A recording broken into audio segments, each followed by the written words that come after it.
Now, new owners of power distribution companies in Nigeria have declared force majeure on electricity supply across the country. Now, the investors who took over power distribution assets from the federal government in 2013 also demanded a refund of their investments if the government failed to pay over $200 million owed and objected to the holdback of over $1 billion in intervention funds from the CBN and, of course, an embargo which limits their capex.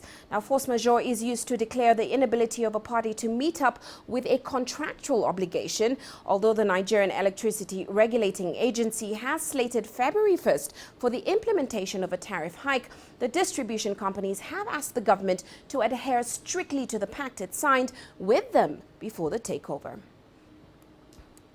Now, of course, Nigeria's minister in charge of power, Babatunde Fashola, called a meeting between the government and the distribution companies today. And joining me in Lagos to give us an update on the progress made so far is Deji Badmus. Deji, welcome to the show. Great to have you. Now, 2 years down the line, it looks like Nigeria's power sector is taking several steps back. Now, has there been any word so far on the outcome of that meeting between Babatunde Fashola, the Minister of Public Works, and of course the distribution companies? Well, Uche, I was in touch with some people at that meeting a few minutes ago, and I just have to tell you that the meeting is still going on. The media was only allowed to cover the opening session of that meeting before it went into a closed-door session. So a few minutes ago, that meeting was still going on. I don't know if the meeting is over now, but as soon as that meeting is over, we expect that a communique will be issued by the minister and the stakeholders present at the meeting now as to what decisions have been taken or what agreements have been reached, Uche. But for now, other than what the minister said in his opening statement, saying, unfolded his 13-point agenda, giving, just highlighting the areas now he intends to focus on and improve the power sector, nothing has actually come out yet. We just have to wait until the meeting is over, and we'll probably get a communique at the end of it, Uche. Now, Deji, of course, looking at the issues the discos have, or the distribution companies, they complain that the tariffs set by the Electricity Regulation Agency were not cost reflective. Now, we're expecting tariff hikes on February 1st, but then again, there have been a lot of delays when it comes to, of course, the regulation agency. Where does the NERC stand in all of this? Well, the NERC has maintained that the tariff hikes we're going to have from February the 1st is cost reflective enough and should be acceptable to everyone concerned, not just the discos now, but also the consumers, because, the consumers are a very critical element in all of this, because one of the reasons we've actually had for this issue of tariff hikes and why we've actually had delays is that there's not been, in spite of the fact that the electricity sector has been deregulated, has been privatized, and that privatization process is about 2 years. We're 2 years into it now. We've not seen any significant improvement at all in power supply, and so people are really wary, and the government too is being careful, is handling this carefully. But the NERC has said, look, the new tariffs will begin operational by the 1st of February, even though some of the discos are saying they are not cost reflective enough.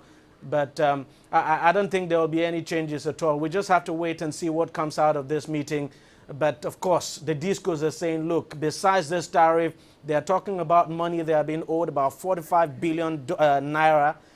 They are being owed by government agencies who have so far not paid. They are prevailing on the government to get these government agencies now to liquidate their debt so that they'll be able to make a massive investment, into infrastructural investment now. And as you said, the CBN intervention fund as well as the intervention fund by the Central Bank of Nigeria, quite a number of them have not been able to access that. We expect that at the end of this meeting, all the gray areas will be sorted out and we'll be able to move forward from here. Now, Deji, overall, what has been the progress in the power sector so far? Not just with the discos, but of course with the gencos, the generation companies, and of course the transmission companies as well. Are we hearing similar complaints, or are we seeing some progress? Well, to be candid, Uche, it depends on who you're talking. If you're talking to ordinary Nigerians, they will tell you that, look, this privatization has not in any way translated into improved power supply as we speak. As a matter of fact, I'm speaking to you from a studio, and we're actually not on a public power supply. We've not even had up to 4 hours of public power supply today. But of course, if you were speaking to the GENCOs, the DISCOs, I'm talking about the power generating companies, and of course the distribution companies, they will tell you, well, that some improvements have been made, but that their complaint has been that significant improvements would have been made if, for instance, they had been allowed to invest massively in the system. For instance, you know, there's what is called the capex. The capex now, there's a cap on the kind of expenditure now they're supposed to make.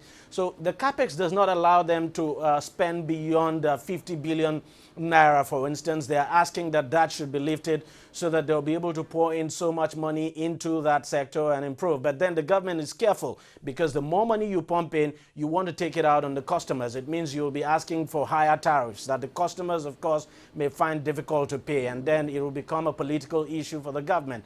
And of course, there's also the complaint on the CBN intervention fund. That fund was actually suspended by the CBN over the issue of tariffs, because the CBN too came out to say, look, the tariffs are not cost reflective, and that if they were going to go by the previous tariff that the NERC came out with, it would be difficult for these investors now to recoup their investment and even pay back the loans they'll be getting from the CBN, because what they're getting from the CBN is actually a loan at 10%. Well, thanks. Thanks so much, Deji. Unfortunately, we have to leave it there because we've run out of time. But thank you so much for those insights. Of course, Deji is joining us from Lagos.